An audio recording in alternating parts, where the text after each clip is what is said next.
Hello students, welcome to my channel. So students, जैसा कि आज की वीडियो में मैं आपके लिए आपके बीए सेकेंड सेमेस्टर के कार्यालय हिंदी और कंप्यूटर का इंपॉर्टेंट क्वेश्चन आंसर लेकर आई हूँ। देखिए, जैसा कि आप सभी लोगों के एग्जाम स्टार्ट हो रहे हैं और मैं आप लोगों के सभी सब्जेक्ट के लगातार इंपॉर्टेंट क्वेश्चन आंसर की वीडियोज अपलोड कर रही हूँ। तो आज की वीडियो में भी मैं आपको कुछ शॉर्ट इंपॉर्टेंट क्वेश्चन बताने वाली हूँ आपके कार्यालय हिंदी के। तो चलिए स्टार्ट करते हैं। देखिए, भारत में इंटरनेट की शुरुआत हुई, तो भारत में इंटरनेट की शुरुआत कब हुई? 15 अगस्त 1995 से हुई। अगला है आपका प्रश्न कि इंटरनेट से संबंधित एफटीपी शब्द का पूर्ण रूप है, यानी एफटीपी का फुल फॉर्म क्या है? तो फाइल ट्रांसफर प्रोटोकॉल एफटीपी का फुल फॉर्म है। तो ये फुल फॉर्म आप लोग याद कर लीजिए, बहुत इंपॉर्टेंट है।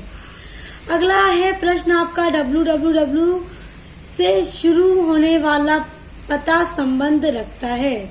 तो किससे संबंध रखता है? वेबसाइट से संबंध रखता है। अगला है कंप्यूटर, आईएसपी, मॉडेम और संप्रेषण सॉफ्टवेयर, ये 4 चीजें आवश्यक है इंटरनेट जोड़ने के लिए। इंटरनेट जोड़ने के लिए सारी चीजें इंपॉर्टेंट हैं। अगला है टाइप की हुई बातचीत से जो कंप्यूटर पर घटित होती है वह है। तो क्या है? वो चैट है, क्योंकि जब हम किसी से लिख कर बात करते हैं तो हम उसे चैटिंग बोलते हैं। अब देखिए, अगला है नेटवर्क का सबसे बड़ा नेटवर्क है। तो नेटवर्कों में जो सबसे बड़ा नेटवर्क है वो इंटरनेट है। देखिए, अगला है कि इलेक्ट्रॉनिक मेल भेजना, वेब पेज देखना, पूरे विश्व में सर्वर से जुड़ जाना संभव है। तो देखिए, ये सारी चीजें सिर्फ इंटरनेट के द्वारा ही संभव है। अगर इंटरनेट ना हो तो ना हम वेब पेज देख पाएंगे, ना किसी को मेल भेज सकेंगे, ना ही हम पूरे विश्व के में सर्वर में जुड़ पाएंगे। तो इंटरनेट के थ्रू ही हम ये सारी चीजें कर पाते हैं। तो आपका आंसर इंटरनेट। अगला है शिक्षण संस्थान सामान्यतः अपने डोमेन नाम में प्रयोग करते हैं। क्या प्रयोग करते हैं? एजू। क्योंकि देखिए, जहाँ भी एजुकेशन की फील्ड हो वहाँ पे शॉर्ट एजू यानी एडीयू एजू लिखा जाता है। तो इससे पता चल जाता है कि ये एजुकेशन का फील्ड है। जैसे कि चाहे कोई ब्लॉग डाल रहा हो या फिर यूट्यूब पर भी, कहीं पर भी। देखिए, ईमेल पते के 2 भाग हैं। तो ईमेल पते के 2 भाग कौन कौन से हैं? देखिए, ईमेल पते के जो 2 भाग हैं वो है यूजर नाम और डोमेन नाम। अगला है आपका वेब पर इंफॉर्मेशन लोकेट करने के लिए यूजर की सहायता करने वाले विशेषीकृत कार्यक्रमों को कहते हैं।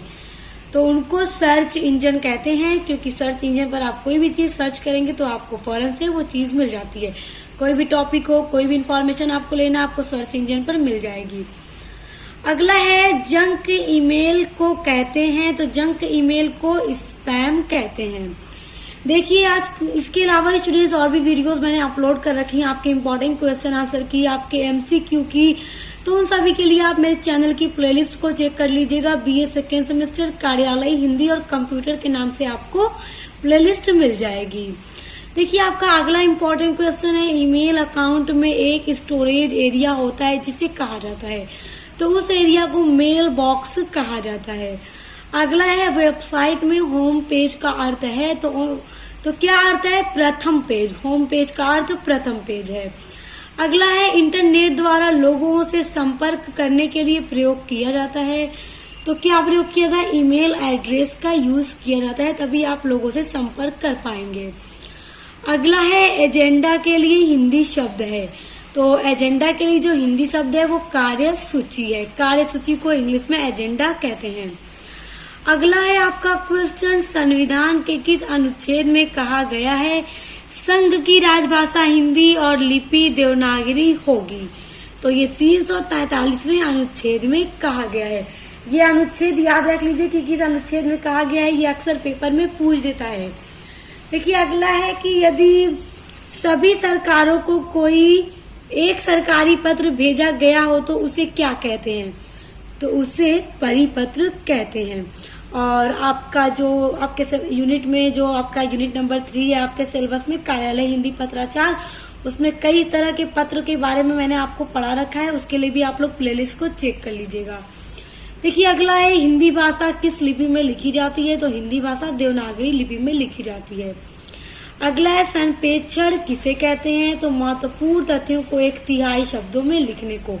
यानी कि जब कोई चीज बहुत बड़ा विवरण हो, उसे शॉर्ट करना होता है, छोटे में लिखना होता है, कंसाइज कर दिया जाता है, तो वही संक्षेपण कहलाता है। और ये सारे आपके टॉपिक आपके सिलेबस के अंदर के मैं कंप्लीट करवा चुकी हूँ। देखिए संक्षेपण के कितने भेद होते हैं, तो देखिए जो संक्षेपण है वो 2 प्रकार का होता है, सामान्य संक्षेपण और सूचीकरण संक्षेपण।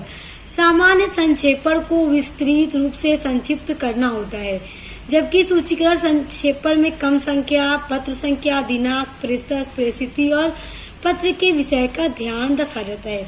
ये आपका बहुत इंपॉर्टेंट क्वेश्चन है, इसको आप लोग याद रख लीजिएगा कि संक्षेपण में कितने भेद होते हैं।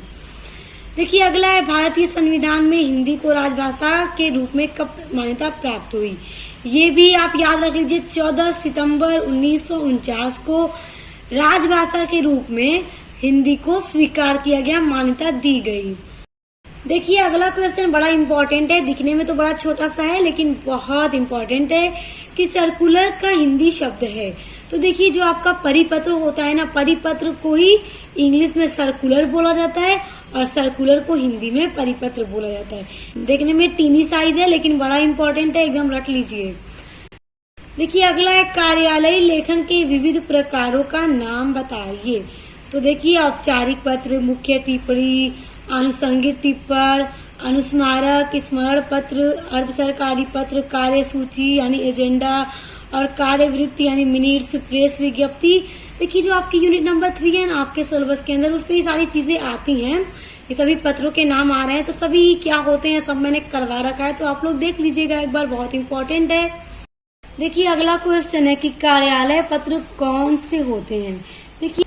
देखिए जो पत्र कार्यालयों को अथवा कार्यालयों से भेजे जाते हैं, यानी एक कार्यालय से दूसरे कार्यालय में भेजा जाता है, उन्हें कार्यालयी पत्र कहते हैं। ऐसे पत्रों का प्रयोग 2 सरकारों के बीच किया जाता है, सचिवालय के अंतर्गत 2 कार्यालयों के बीच, 2 संस्थाओं के बीच अथवा एक संस्था और उसके कर्मचारियों के बीच होता है। तो इन सभी के बीच जो भी पत्र लिखे जाते हैं, भेजे जाते हैं, रिसीव किए जाते हैं, तो वो कार्यालयी पत्र कहलाते हैं। देखिए अगला है मैन्यूस्क्रिप्ट शब्द का अर्थ है। तो देखिए मैन्यूस्क्रिप्ट शब्द का अर्थ होता है पांडुलिपि। देखिए क्वेश्चन बड़ा शॉर्ट है, बड़ा छोटा है, मगर देखिए ये छोटे छोटे क्वेश्चन जब एग्जाम में पूछे जाते हैं तो बच्चों को पता नहीं होता है कि क्या कहा जाता है और फौरन से मार्क्स कट जाते हैं। एक एक नंबर ही आपका बहुत इंपॉर्टेंट होता है आपके लिए, तो याद कर लीजिए मैन्यूस्क्रिप्ट को पांडुलिपि कहते हैं। देखिए अगला है तदर्थ शब्द का द्योतक है। तो क्या है, एधोक। देखिए एधोक का मतलब अनौपचारिक भी होता है, तदर्थ भी होता है। देखिए अगला है ट्रीसरी का अनुवाद है। तो ट्रीसरी मतलब कोष या खजाना। तो देखिए मैंने आपसे कहा है छोटे छोटे क्वेश्चंस हैं मगर बहुत इंपॉर्टेंट है। तो ट्रीसरी मतलब कोष होता है। पारिभाषिक शब्द क्या होते हैं स्टूडेंट्स, ये तो मैं आपको बार बार बता चुकी हूँ कई बार, जहाँ जहाँ पारिभाषिक शब्द आया है मैंने आपको बताया है। देखिए जिन शब्दों की सीमा बांध दी जाती है वे पारिभाषिक शब्द हो जाते हैं और जिनकी सीमा नहीं बांधी जाती वो साधारण शब्द होते हैं। आप लोग प्लेलिस्ट को जब ओपन करेंगे तो उसमें पारिभाषिक शब्द एक वीडियो अपलोड ऐड कर रखी है मैंने, आप उसको देखिएगा। पारिभाषिक शब्द बहुत इंपॉर्टेंट है और आप कार्यालय हिंदी के स्टूडेंट हैं तो आपको पता भी होना चाहिए पारिभाषिक शब्द क्या है। तो मैं आपको प्लेलिस्ट की जो लिंक है इसी वीडियो के डिस्क्रिप्शन बॉक्स में दे दूंगी, आप लोग देख लीजिएगा। देखिए शोध प्रक्रिया का पहला चरण है। तो शोध प्रक्रिया का पहला चरण है समस्या चयन। तो याद कर लीजिए, छोटे छोटे प्रश्न हैं, इंपॉर्टेंट हैं और मैंने आपसे कह ही दिया है कि लिंक मैं आपको दे दूंगी प्लेलिस्ट की। आप लोग इस वीडियो के डिस्क्रिप्शन बॉक्स को चेक कर लीजिएगा और उसको पढ़ लीजिएगा और अच्छे से एग्जाम की तैयारी कीजिए, अच्छे से पढ़ाई कीजिए, अच्छा मार्क्स लेकर आइए। Best of luck. अब मिलते हैं नेक्स्ट वीडियो के साथ।